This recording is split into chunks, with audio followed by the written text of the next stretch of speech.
crystal champagne flute trembled slightly in Ciara Winters' hand as she watched her ex-husband freeze in the doorway of her grand foyer.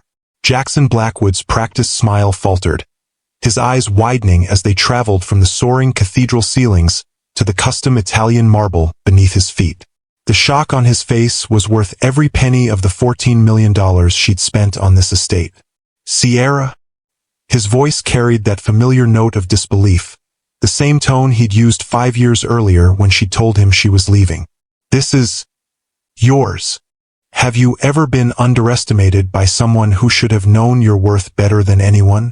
Someone who was certain you'd fail without them? 5 years ago, Atlanta real estate tycoon Jackson Blackwood watched his wife of 15 years pack her few remaining possessions into a 20-year-old Honda. "You'll come crawling back within 6 months," he told her with absolute certainty. Nobody leaves Jackson Blackwood and thrives. Tonight, as he stands in the foyer of her multi-million-dollar estate, surrounded by evidence of her extraordinary success, he's about to learn just how wrong he was. But the journey from that broken woman to the powerful CEO hosting Atlanta's elite wasn't a straight line. And the real reason for her invitation tonight isn't what anyone expects. Hello, my beautiful queens. There's something powerful that happens when a woman discovers her own worth isn't tied to a man's perception of her value. When you've built your life around someone else's vision, losing that foundation can feel like falling into an abyss. I see you there. Maybe you're rebuilding after a relationship that diminished you, or standing at the crossroads of staying comfortable in someone's shadow or risking everything to find your own light. The story I'm sharing today isn't just about revenge or proving someone wrong, though I won't deny there's satisfaction in that. It's about the phoenix moment that can come after your life burns to ashes. It's about discovering that your greatest strength might be hidden in what you thought was your deepest vulnerability. And most importantly, it's about how lifting other women as you rise creates a foundation no man can ever take from you. If you've ever had to start over with nothing but your determination and the wisdom of your scars, this story is my gift to you. Let's witness together how devastation can become the birthplace of your most authentic power. Ciara Winters stood at the edge of her sprawling Atlanta estate, watching the autumn sun cast golden light across the limestone facade of her newly completed home. The 10-foot mahogany doors, custom-designed Italian marble floors, and the Olympic-sized pool glimmering in the distance represented more than luxury. They were monuments to her resurrection. She ran her fingers along the cool metal of her Bentley's hood, parked beside the Mercedes G-Wagon and vintage Aston Martin in her circular driveway. The collection wasn't about ostentation. Each vehicle marked a milestone in her journey from devastation to triumph. "Ms. Winters, your guests will be arriving in an hour." Her house manager's voice pulled her from her thoughts. "Thank you, Regina. I'll be ready." Tonight's charity gala would mark Ciara's official return to Atlanta society, not as Jackson Blackwood's ex-wife, but as the founder and CEO of Prestige Investments, one of the Southeast's fastest-growing wealth management firms. The guest list included the city's elite, former colleagues, and, by deliberate design, her ex-husband. As Ciara turned to head inside, her phone buzzed with a text from her daughter, Laurel. "On my way, Mom. Dad just found out you're hosting." His face was priceless. "Love you." Ciara smiled. Tonight would be interesting indeed. In her master suite, she paused before the full-length mirror, studying her reflection as her stylist made final adjustments to her midnight blue gown. At 50, she looked nothing like the broken woman who'd left Jackson's mansion 5 years earlier.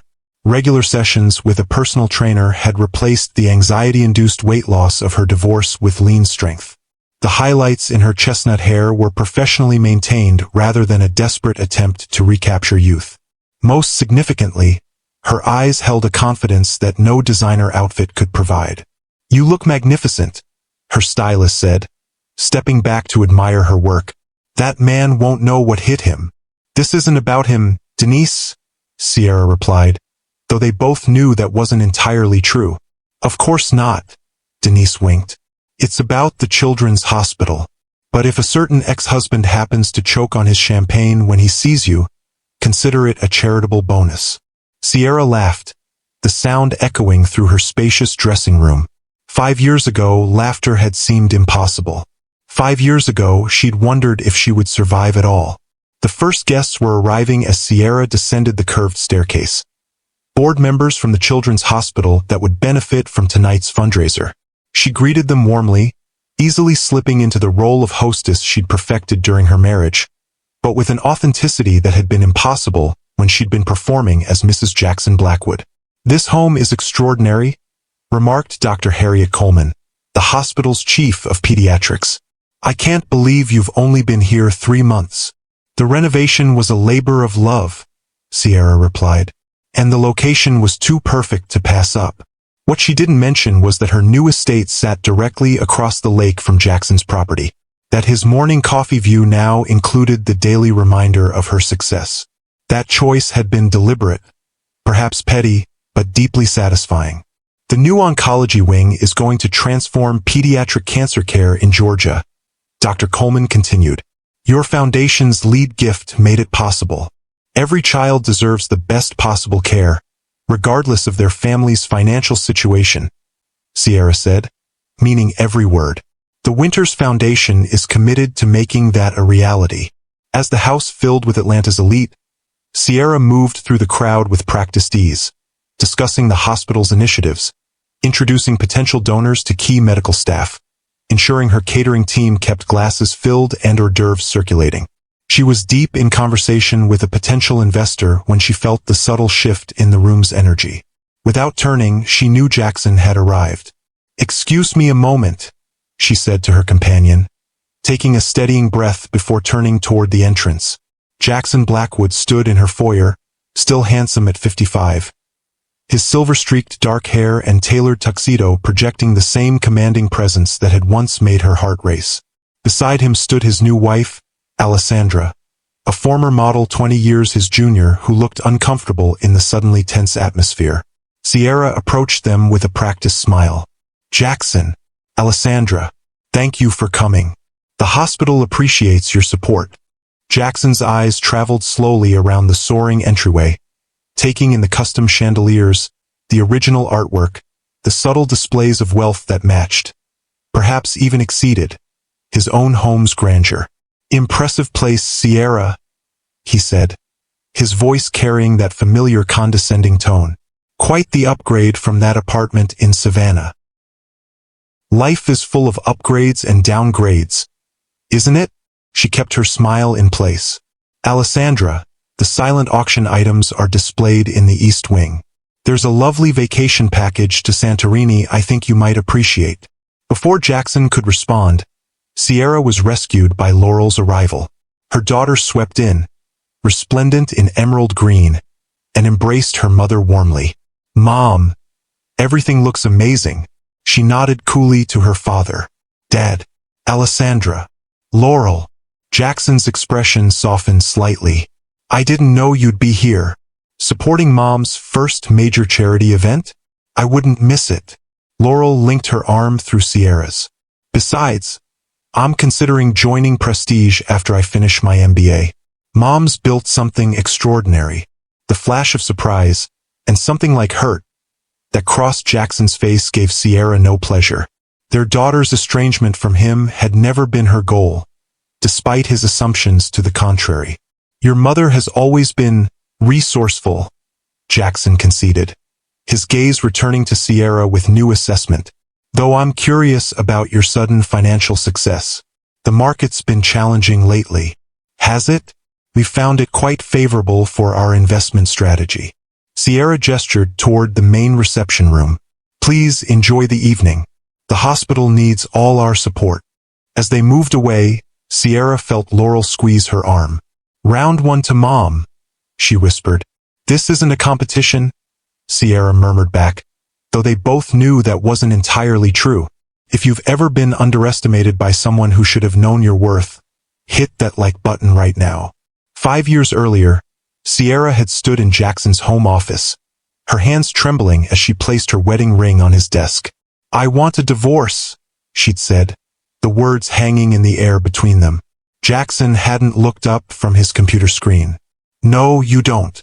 15 years, Jackson. 15 years of being invisible in my own marriage. I can't do it anymore." He'd finally turned to face her, his expression more annoyed than concerned. Is this about the Christmas party? I already explained why I cut you off during your conversation with the mayor. You were getting into politics, and we've discussed how that reflects on me. It's about all of it. The constant corrections. The subtle put-downs. The way you've isolated me from anyone who might support me. Ciara had taken a deep breath. I've already spoken to an attorney. That had gotten his attention. Jackson had risen from his chair, his 6'3" frame towering over her. You've done what? I'm leaving you, Jackson. I found an apartment. I'm moving out this weekend. His laugh had been cold, dismissive. With what money? Everything we have is in my name. The prenup you signed makes that very clear. I know. I don't want your money. I just want out. And then what? You'll do what exactly? You haven't worked in 15 years. Your business degree is ancient history. His voice had softened then, taking on that patronizing tone she'd grown to hate. Ciara, you're being emotional. Take some time, think this through. Go to the spa for a weekend. You'll feel differently when you return. I won't. I felt this way for years. I just finally found the courage to say it out loud. Jackson's expression had hardened. If you walk out that door, you get nothing. Not the house, not the cars, not the lifestyle you've become accustomed to. Nothing. I understand. No, I don't think you do. He'd moved closer, his voice dropping to that dangerous quiet she'd learned to fear. If you leave me, I will make sure you never work in this city. No one will hire the woman who walked out on Jackson Blackwood. No one will risk my displeasure. Ciara had met his gaze steadily, though her heart was racing. I have my MBA. I'll find something. Your MBA from 15 years ago? Please. He'd returned to his desk, dismissing her. You'll come crawling back within 6 months. Nobody leaves Jackson Blackwood and thrives. 3 days later, Ciara had packed the few personal items that were truly hers into her old Honda, the car she'd owned before their marriage, the only asset that had remained in her name. As she'd loaded the final box, Jackson had appeared in the doorway of their mansion, watching with cold amusement. The apartment complex called to verify your employment, he'd said casually. I told them you don't have any. Might want to bring a sleeping bag for when they evict you. Ciara had slammed her trunk shut. Goodbye, Jackson. For now, he'd called after her. I'll leave a key under the mat for when you come to your senses. The cramped one-bedroom apartment in a neighborhood that made her former friends clutch their designer purses tighter had been a stark contrast to the 7-bedroom mansion she'd left behind. At 45, she'd found herself starting over completely. Her first job interview had been a humiliating exercise in reality. The investment firm's hiring manager, a former golf buddy of Jackson's, had smirked throughout their meeting. Mrs. Blackwood. It's Ms. Winters now, she'd corrected, her voice steadier than her hands. Right? His smile hadn't reached his eyes. Your resume is interesting. 15 years with no work experience, but you were on the hospital charity board? And you organized the Blackwood Foundation Gala? I'm not sure how that qualifies you for financial analysis. I have an MBA from Emory, Ciara had reminded him. And I managed my family's investment portfolio before you married well, he'd finished for her. Look, I'll be straight with you. Jackson's an important client. He's made it clear that hiring you would be problematic for our relationship. I see. Ciara had gathered her portfolio, dignity intact despite the humiliation burning through her. Thank you for your time. The same scene had repeated itself at 3 more firms. By the 4th rejection, she'd stopped mentioning her MBA altogether, applying instead for administrative positions, retail jobs, anything that might provide an income.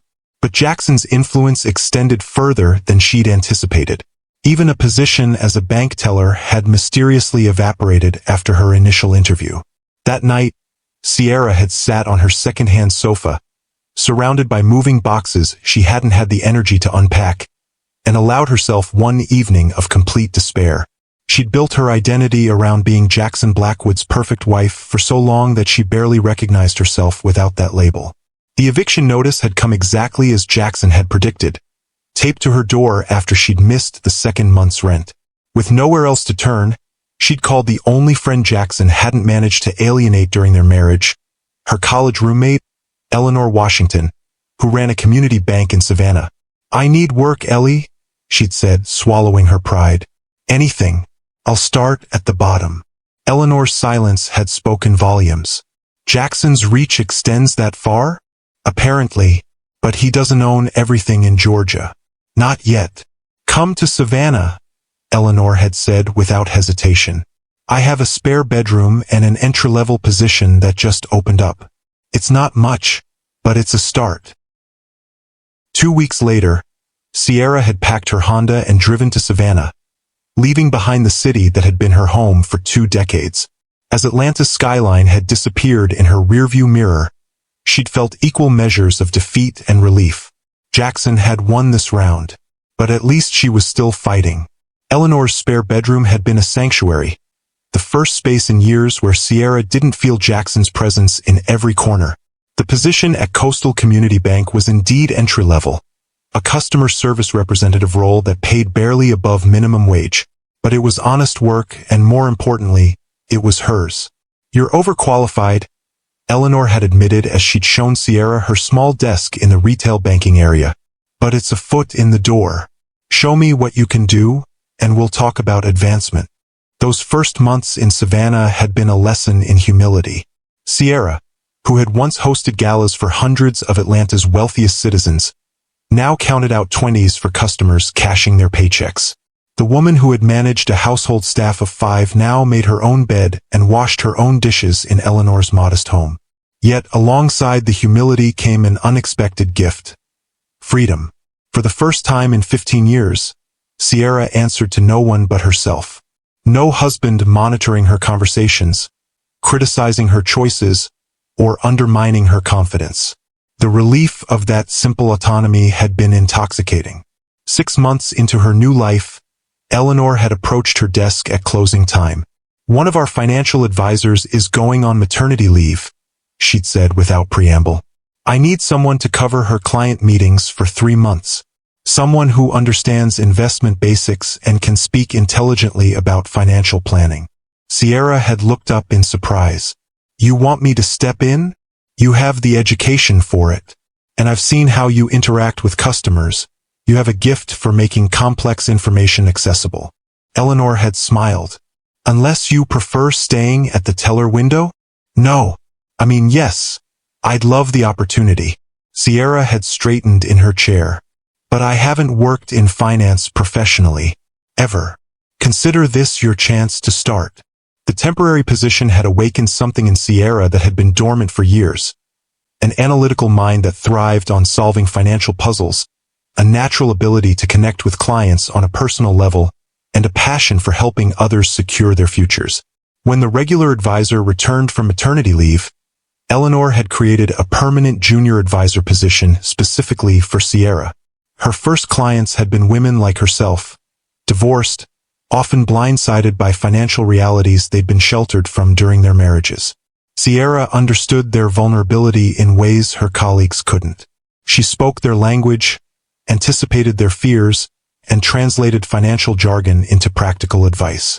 "My husband says I'm too emotional about money," one client had confessed during their first meeting. "That's why he handles everything. And yet studies show women often make better long-term investors precisely because we consider the emotional impact of financial decisions," Ciara had countered. "Let's use that as a strength, not a weakness." She developed a workshop called Financial Independence After Divorce that had quickly become the bank's most requested seminar. Women drove from neighboring counties to attend, many staying afterward to schedule one-on-one consultations. Within a year, her client list had grown entirely through word of mouth. By year 2, she developed a specialized practice helping women navigate financial transitions, divorce, widowhood, inheritance, career changes. Eleanor had promoted her twice, but Ciara had begun to envision something bigger. The seed for prestige investments had taken root during a weekend visit from Laurel, then a junior at Spelman College. They'd been sitting on Eleanor's back porch, sharing a bottle of wine as Ciara showed her daughter the client testimonials she'd received that week. "Mom, you've built something special here," Laurel had observed, reading through the heartfelt notes. "But you're still playing small. Dad's convinced you'll never amount to anything without him." "This isn't about your father," Ciara had insisted, taking a sip of her wine. "Isn't it, though? You left Atlanta because he pushed you out. You're hiding in Savannah." "I'm not hiding. I'm building." "Then build bigger," Laurel had challenged, her eyes, so like Jackson's in shape but with Ciara's warmth, fixed intently on her mother.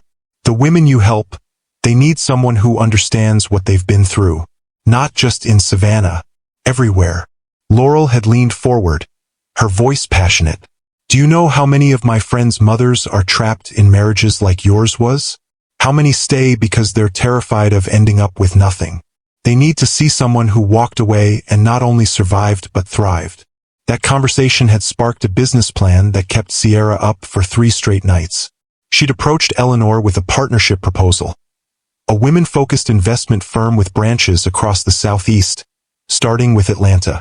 "You want to go back?" Eleanor had asked, surprised. "After everything Jackson did?" "Because of everything he did," Ciara had corrected. "There are thousands of women in situations I understand intimately. They need financial advocates who won't dismiss or patronize them." Eleanor had studied her friend's face. "He'll try to crush you." "Probably," Ciara had agreed. "But I'm not the same woman who left." With Eleanor's backing and a small group of initial investors, mostly satisfied clients willing to take a chance on her vision, Prestige Investments had launched in a modest office building on the outskirts of Atlanta. Their tagline, "Transform your financial future," had resonated with their target clientele. The first year had been brutal. Jackson had indeed attempted to undermine her, spreading rumors about her competence and stability. 2 major potential corporate clients had mysteriously backed out after initial agreements. Their office had been vandalized twice, but Ciara had anticipated the resistance. She'd built Prestige with a different model, focusing on individual clients rather than corporate accounts, creating financial literacy workshops that brought in women who'd never considered investment services before. She'd hired advisors who'd experienced their own financial setbacks and recoveries, creating an atmosphere of authentic understanding. "We're not just managing money," she'd told her growing team. "We're restoring confidence. We're creating independence. We're changing lives." By year 3, Prestige had expanded to 3 locations. By year 4, they'd been featured in Business Insider as one of the most innovative financial services firms in the country. And now, in year 5, they managed over $800 million in assets with a client retention rate that made their competitors envious. The mansion, the cars, the return to prominence. These weren't just symbols of success. They were Ciara's declaration of independence. If you believe in the power of women supporting women, subscribe to Timeless Love Tales with Mr. Harrison for more stories of triumph over adversity. Back at the gala, Ciara watched Jackson from across the room as he examined a framed magazine cover featuring her as one of Atlanta's women to watch in finance. His expression was a complex mixture of disbelief and calculation, the look he got when reassessing an opponent he'd previously underestimated. Throughout the evening, she caught him studying the details of her home, the rare books in her library, the vintage wine collection, the subtle security features that spoke of serious wealth. His expression grew increasingly perplexed, as though trying to solve a particularly challenging equation. "He can't figure it out," Laurel murmured, appearing at her side with 2 champagne flutes. "How you did all this without his connections or his money is driving him crazy." "Good." Ciara accepted the champagne. "Though tonight isn't about him. It's about the hospital." "Of course," Laurel smiled. "Speaking of which, aren't you due at the podium soon?" Ciara checked her watch. "In about 10 minutes. Are you ready with the donation announcement?" "All set. The oversized check is backstage, and the photographer is positioned." Laurel's eyes sparkled with excitement. "Dad's going to lose his mind when he sees the amount." "That's not why we're doing it," Ciara reminded her, though she couldn't suppress a small smile. "Of course not. but it's a delightful side benefit. When the time came, Ciara moved confidently to the podium, the room quieting as she adjusted the microphone. From this elevated position, she could see Jackson standing near the back, Alessandra at his side looking bored and uncomfortable in equal measure. "Thank you all for coming tonight," Ciara began. "5 years ago, when I first visited the Children's Hospital as a volunteer, I witnessed something that changed my perspective forever. A young girl, no more than 7, was receiving chemotherapy. Despite her obvious discomfort, she was comforting her mother, telling her everything would be okay." Ciara paused, letting the image sink in. That child understood something many adults never grasp, that our greatest strength often emerges in our most vulnerable moments. That resilience isn't about never falling. It's about rising every time we fall. Her eyes found Jackson's across the room. The Winters Foundation was born from that realization. And tonight, I'm honored to announce our commitment of $5 million toward the new pediatric oncology wing. A collective gasp rippled through the crowd, followed by enthusiastic applause. Laurel appeared with the oversized check, and cameras flashed as Ciara presented it to Dr. Coleman. It was during this moment, as she stood at the podium with the evidence of her success literally on display, that Ciara finally named the emotion she saw in her ex-husband's eyes. Fear. Not fear of her, precisely, but of what she represented. A narrative he couldn't control. Evidence that his power had limits. The embodiment of consequences he'd never anticipated. After her speech, as guests mingled over dessert and coffee, Jackson cornered her in a quiet moment near the terrace doors. "We should talk," he said, his voice low. "Privately." Ciara considered refusing, but curiosity won out. "My study. Down the hall, first door on the right." Her study had been designed as a power room. Mahogany bookshelves, a substantial desk, awards and credentials tastefully displayed. She'd learned from watching Jackson that such spaces made subtle but important statements. He closed the door behind them, then stood examining the room before speaking. "How did you do it?" "Do what, specifically?"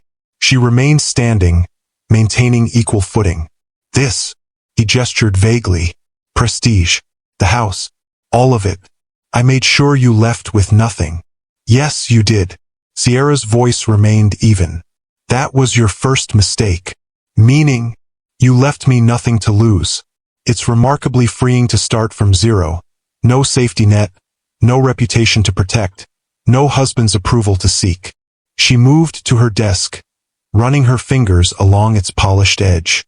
"I built prestige by understanding what women like me need from financial advisors. Turns out, there are a lot of women like me." Jackson's brow furrowed. "You're telling me this is all legitimate? No silent investors? No shortcuts?" The implication stung, but Ciara had anticipated it. "Have your people examine our SEC filings. Prestige is transparent by design. Every dollar is accounted for, every success earned." He studied her with new wariness. "The Ciara I knew couldn't. The Ciara you knew doesn't exist anymore," she interrupted. "You made sure of that when you systematically dismantled her self-worth for 15 years. Jackson flinched. "That's not fair. I gave you everything." "You gave me things," she corrected. "Houses, cars, jewelry, all carefully documented as your property in our prenup. What you never gave me was respect. I respected you. You controlled me. There's a difference." Ciara moved toward the window, looking out at the illuminated gardens. "Do you know what I discovered after I left? That I'm actually quite good at finance. That clients trust me. That I can build something valuable without your name or your connections. So this is all about proving me wrong?" His tone turned dismissive. "Some elaborate revenge fantasy?" Ciara turned back to him, suddenly tired of the old dynamic. "Not everything is about you, Jackson. Yes, buying this particular property had a certain poetic justice. But prestige? That's about helping women avoid the financial dependence I experienced. It's about the future, not the past." Something shifted in his expression, a reluctant recognition, perhaps. "Laurel mentioned she might join your firm. That's her decision." I've never tried to turn her against you, despite what you believe. She barely speaks to me anymore. She's an adult who's watched how you treat women. That's on you, not me. Jackson moved to one of the leather chairs, suddenly looking older than his years. I didn't come in here to fight. Why did you come in, then? He was silent for a long moment. I'm not sure. Curiosity. Maybe a strange sort of pride. Pride. Ciara couldn't mask her surprise. You were my wife for 15 years. Some part of me wants to take credit for what you've built. He gave a self-deprecating laugh. Ridiculous, I know, considering I actively tried to prevent it. The admission, the closest thing to honesty they'd shared in years, caught Ciara off guard. That is ridiculous. Alessandra's pregnant, he said abruptly. For months along. A boy. The news landed like a physical blow, though Ciara kept her expression neutral. Not because she wanted Jackson back, those feelings had died years ago, but because it represented a future she'd once desperately wanted. A second child. A sibling for Laurel. Congratulations, she said finally.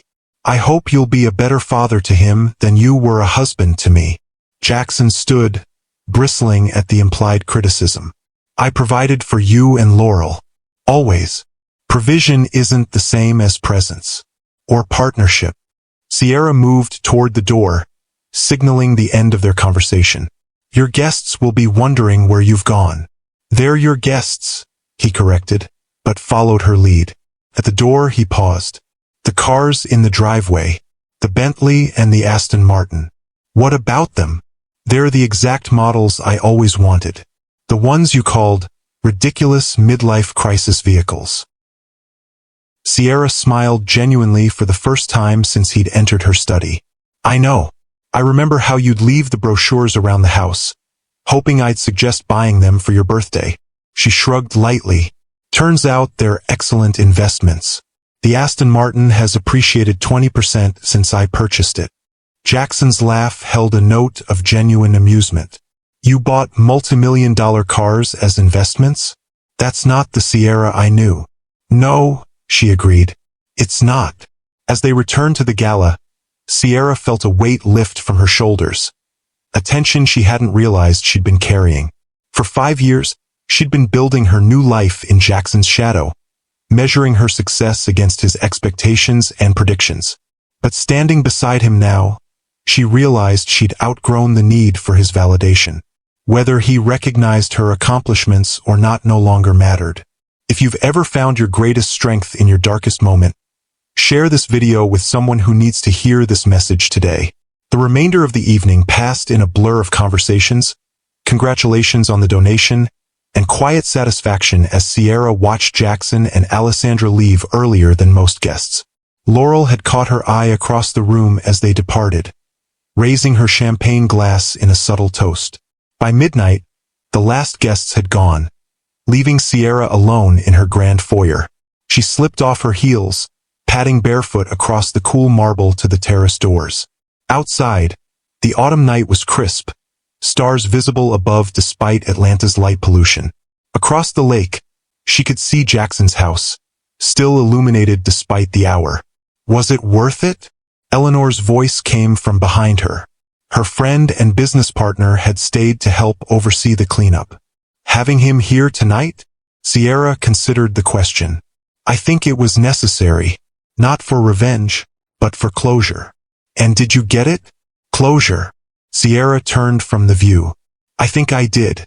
Seeing him here in my space on my terms, it balanced something that's been uneven for too long. Eleanor joined her at the railing. The donation was generous. $5 million is a significant portion of your personal wealth. Money well spent. Those children deserve every chance. Ciara smiled. Besides, it's not like I can't earn more. True. Eleanor studied her friend's face. You know, when you first called me from that apartment, I was worried. Not just about your financial situation, but about you, the person inside. Jackson had done a number on your confidence. He had years of practice. And yet look at you now. Eleanor gestured to the mansion, the manicured grounds, the evidence of success surrounding them. You didn't just rebuild your finances. You rebuilt yourself. With help? Ciara acknowledged, squeezing her friend's hand. I wouldn't be here without you. You would have found another way. That's who you are, the woman who finds a way. They stood in comfortable silence for a moment before Eleanor spoke again. So what's next? You've conquered Atlanta's financial world, built a mansion across from your ex, and donated millions to charity. Most people would consider that a complete comeback story. Ciara laughed. When you put it that way, it does sound like I should retire to a beach somewhere. But you won't. No. Ciara's expression turned thoughtful. I've been thinking about expansion. Not just more prestige offices, but something broader. A foundation focused on financial literacy for women and girls. Workshops in high schools and colleges. Mentorship programs. Starting them young, before they become financially dependent on anyone. Exactly. Imagine if I'd understood my own worth before I met Jackson. If I'd had the confidence to maintain my independence within our marriage. Ciara shook her head. I can't change my past, but I can help shape a different future for the next generation. Eleanor nodded approvingly. From personal triumph to systemic change. I like it. It's time. Prestige is stable, our client base is solid. And Laurel joining after she finishes, her MBA will bring fresh energy and ideas. Ciara smiled at the thought of working alongside her daughter. She has her father's business instincts but none of his ruthlessness. She'll be extraordinary. Like her mother. The following morning, Ciara woke early, the house quiet after the previous night's festivities. She pulled on yoga pants and a light sweater, making her way to the kitchen where her housekeeper had already prepared coffee. The event was a great success, Ms. Winters, Regina said, placing a mug before her. The hospital called to express their gratitude again. Thank you, Regina. It was a team effort. Ciara took her coffee to the sunroom, settling into a chair overlooking the lake.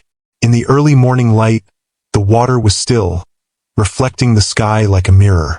Jackson's house stood on the opposite shore, partially obscured by mist rising from the water's surface.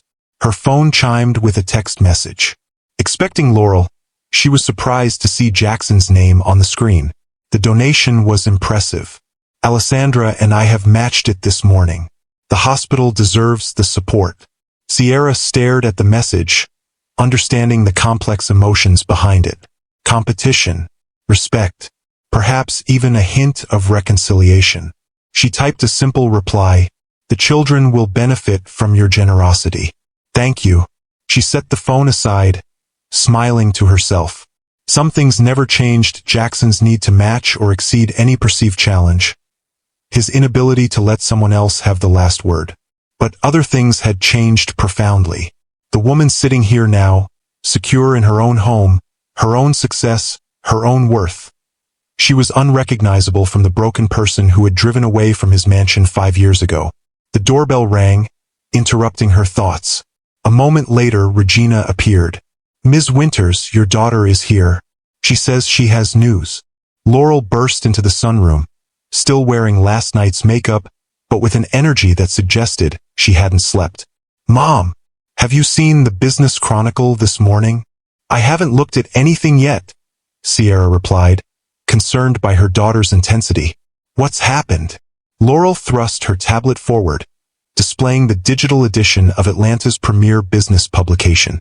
The headline made Ciara's coffee mug freeze halfway to her lips. Blackwood Enterprises announces restructuring. CEO steps back as company faces investor scrutiny.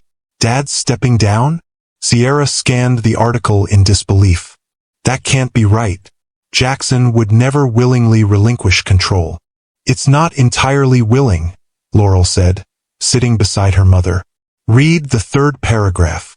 Ciara focused on the text.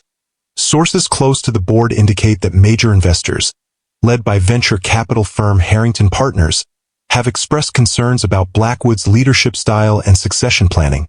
The restructuring will see Blackwood transition to chairman, while day-to-day operations transfer to newly appointed CEO Marcus Daniels, formerly the company's COO.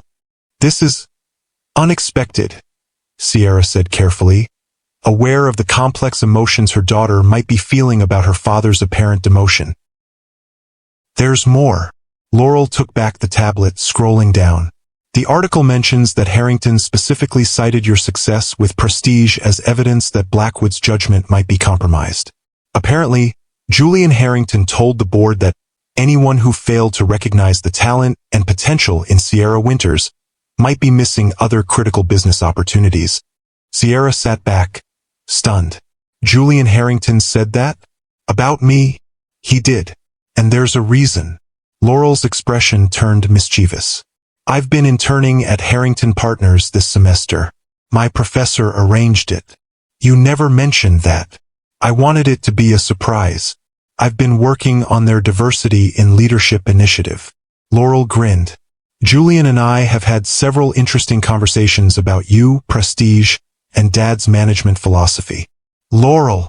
Ciara wasn't sure whether to be horrified or impressed. You didn't. I didn't have to do much, Mom. Just made sure Julian was aware of Prestige's growth metrics and client retention rates. The rest, she shrugged, was just business. Ciara shook her head, a laugh bubbling up despite herself. You are definitely your father's daughter. With my mother's moral compass, Laurel added quickly. Dad needed this wake-up call. He's been coasting on his reputation for years while younger, more innovative firms have been gaining ground. This restructuring might actually save Blackwood Enterprises. And the fact that it publicly acknowledges my success was just a bonus? A very satisfying bonus, Laurel admitted.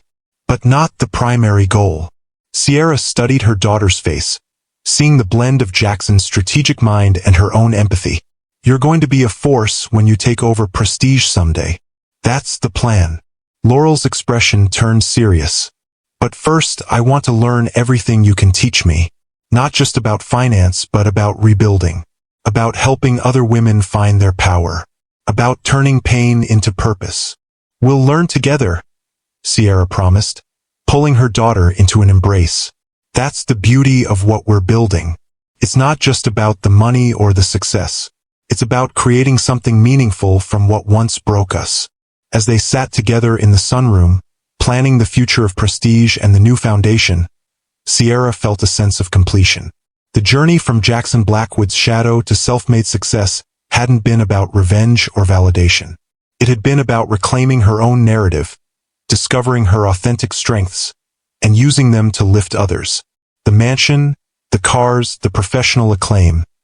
These were the visible symbols of her triumph. But the true victory was internal. The unshakable confidence that came from falling to rock bottom and building her way back up, brick by brick on her own terms. Across the lake, Jackson's house stood as a reminder of her past. But it no longer cast a shadow over her present or her future. That power, like so many others, she had reclaimed for herself. What part of Ciara's journey resonated with you most? Share in the comments below and join our community of resilient women supporting each other. The greatest revenge isn't living well to prove something to those who hurt you. It's living authentically because you've finally proven your worth to yourself. And then, using that hard-won wisdom to ensure other women never have to travel the same painful path alone. Ciara Winters had lost everything when she walked away from her controlling husband. But in that loss, she found something far more valuable than the luxury she left behind. Her true self, her purpose, and a legacy that would empower generations of women to come. That's not just a comeback story. That's a revolution. 6 months after the gala, Ciara stood in the newly completed Prestige Investments headquarters in downtown Atlanta, surveying the space that would house their expanding team.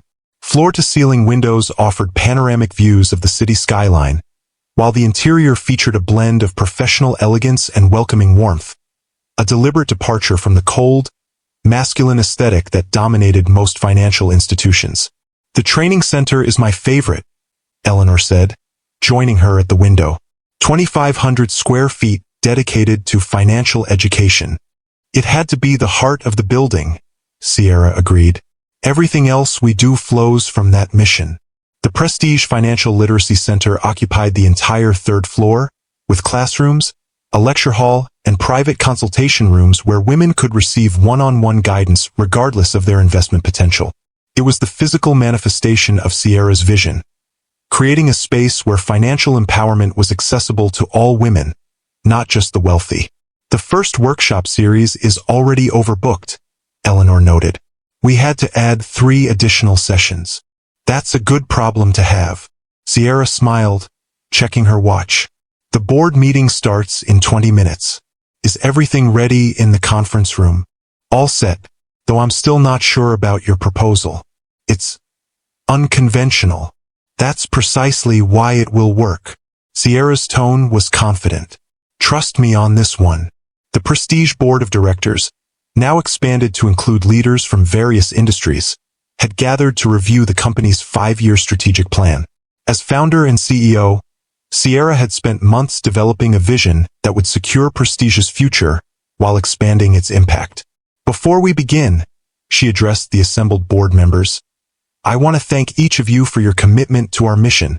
In 5 years, we've grown from a small office with 3 employees to a regional force with over 200 team members and nearly $2 billion in assets under management. Approving murmurs circulated around the table. But today, I want to discuss not just where we've been, but where we're going. Ciara activated the presentation screen. And to do that, I need to introduce a potential new strategic partner. She nodded to her assistant, who opened the conference room door. The board members turned in surprise as Jackson Blackwood entered, his expression a careful mask of professional neutrality. Many of you know Jackson Blackwood, Ciara continued smoothly, former CEO of Blackwood Enterprises, current chairman, and one of Atlanta's most influential real estate developers. The tension in the room was palpable as Jackson took the empty seat at the far end of the table. What you may not know, Ciara continued, is that Jackson and I have been in discussions about a potential collaboration between Prestige and Blackwood Enterprises' new women's housing initiative. Eleanor's eyebrows shot up in surprise. This detail hadn't been shared even with her. Jackson, would you like to outline the proposal? Ciara invited, yielding the floor with a confidence that would have been unimaginable during their marriage. Jackson stood, buttoning his suit jacket. Thank you, Ciara. He cleared his throat. Blackwood Enterprises has recently acquired a portfolio of residential properties across 5 southeastern states. We're converting these into transitional housing specifically for women leaving difficult domestic situations. Divorce, abuse, financial hardship. He clicked to the next slide, displaying architectural renderings of apartment complexes with adjoining childcare facilities and co-working spaces. What these women need beyond safe housing is financial guidance. That's where Prestige comes in. Jackson glanced at Ciara. Our proposal is to create on-site financial resource centers, staffed by Prestige advisors, offering residents the tools to rebuild their economic lives while they rebuild their personal ones. For the next 30 minutes, Jackson outlined the business model. A genuine social enterprise that would provide both companies with tax advantages while serving a population in desperate need. The board listened with increasing interest, their initial skepticism giving way to engagement as the commercial viability became clear. When he finished, Ciara resumed control of the presentation.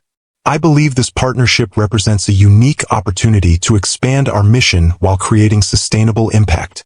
The financial details are in your packets, but I want to emphasize that this would be a true collaboration, with equal investment and shared governance.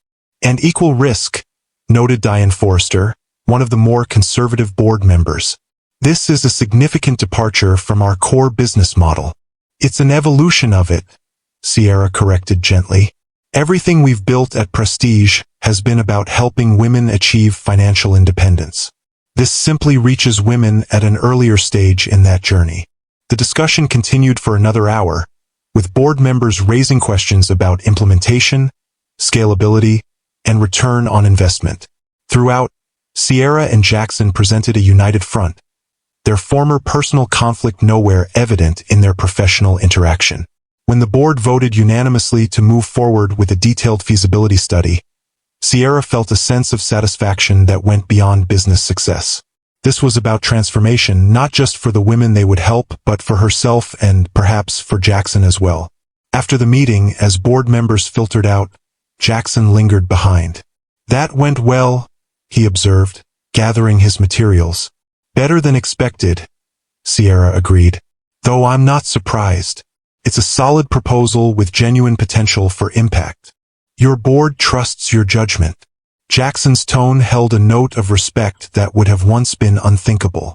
"That's valuable currency in business. Trust is earned." Ciara met his gaze directly. "Something I've learned through experience." A moment of understanding passed between them, acknowledgement of their complicated history without the need to rehash old wounds. "How's Alessandra?" Ciara asked, changing the subject. "She must be due soon. Next month." Jackson's expression softened slightly.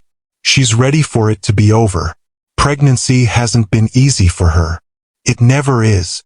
Ciara gathered her portfolio. "And have you decided on a name for your son?" "Thomas, after my grandfather." "A good name." Ciara nodded approvingly. "Laurel will be an excellent big sister, if you and Alessandra are open to that relationship." "We are." Jackson hesitated. "Actually, Alessandra suggested Laurel might help with the nursery design. They've been texting about it." This surprised Ciara. "I didn't know they were in contact." "It's recent. After the gala, Alessandra mentioned feeling intimidated by both you and Laurel. Apparently, our daughter reached out to her afterward." A small smile touched his lips.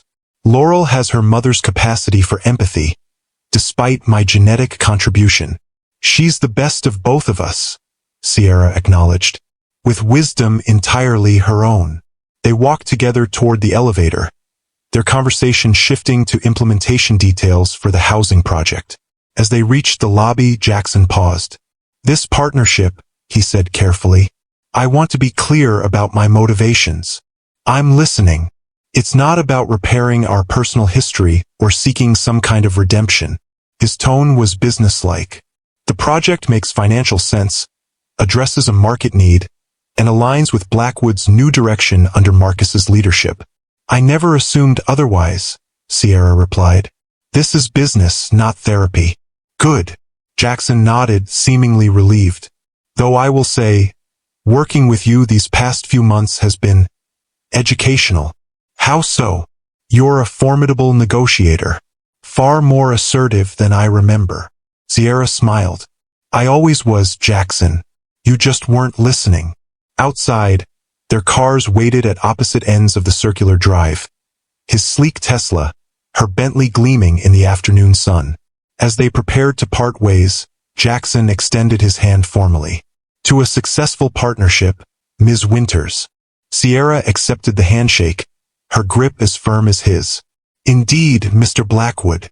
As she watched him drive away, Ciara reflected on the strange circular journey that had brought them to this point.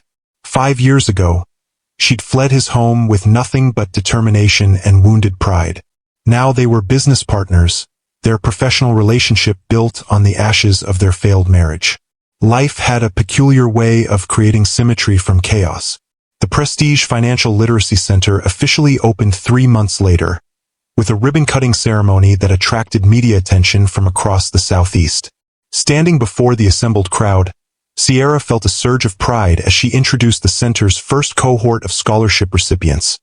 20 women from diverse backgrounds, each with a story of financial hardship and determination to change their circumstances. "Financial knowledge isn't just about understanding markets or investment strategies," she told the audience. "It's about power, the power to make choices, the power to leave situations that diminish you, the power to build the life you deserve." From her position at the podium, she could see Laurel in the front row, beaming with pride. Beside her sat Eleanor, who had been there from the beginning. And in the back, partially obscured by a column but unmistakably present, stood Jackson, Alessandra at his side with their newborn son cradled against her shoulder. Their presence wasn't a reconciliation or a rewriting of history. It was something more nuanced, an acknowledgement that healing could coexist with boundaries, that growth didn't require forgetting. After the ceremony, as guests toured the facility, Ciara found herself momentarily alone in her office overlooking the training center below. The space was intentionally designed to inspire, Bookshelves filled with financial resources, walls adorned with quotes from women business leaders, a small seating area where informal mentoring could occur. A soft knock at the door interrupted her thoughts. Laurel entered, closing the door behind her. "Mom, this is incredible." Her daughter's eyes shone with emotion. "Do you have any idea how many lives you're going to change with this place?" Ciara corrected. "How many lives we're going to change? This is as much your vision as mine now." Laurel moved to the window watching the activity below. "I saw Dad and Alessandra. They brought little Thomas." "I noticed." Ciara joined her daughter. "How do you feel about having a brother?" "It's strange," Laurel admitted, "but not in a bad way. He's innocent in all this. And Alessandra is—" She searched for the right word. "Trying. She's really trying to be a good mother. That's all any of us can do." Ciara squeezed her daughter's hand. "Your father is trying too, in his way." "The housing project is a good start," Laurel acknowledged, "though I'm still watching him like a hawk on the implementation. Old habits die hard." Ciara laughed. "That's my girl. Trust but verify." They stood together in comfortable silence, watching as the first workshop began in the main classroom below. Women of all ages settled into their seats, notebooks open, expressions ranging from nervous to determined. "You know what I love most about this?" Laurel said softly. "It's not just about the money. It's about the mindset. You're teaching them to value themselves first. Something I had to learn the hard way." Ciara's voice held no bitterness, only reflection. "But that's often how the most important lessons come to us." The center represented everything Ciara had built from the ruins of her former life. A thriving business? Yes, but more importantly, a purpose that transcended personal success. Each woman who walked through those doors would find not just financial education, but a community of support, a model of possibility, and the tools to write her own story of independence. As the afternoon progressed, Ciara moved through the reception, accepting congratulations and discussing future programs.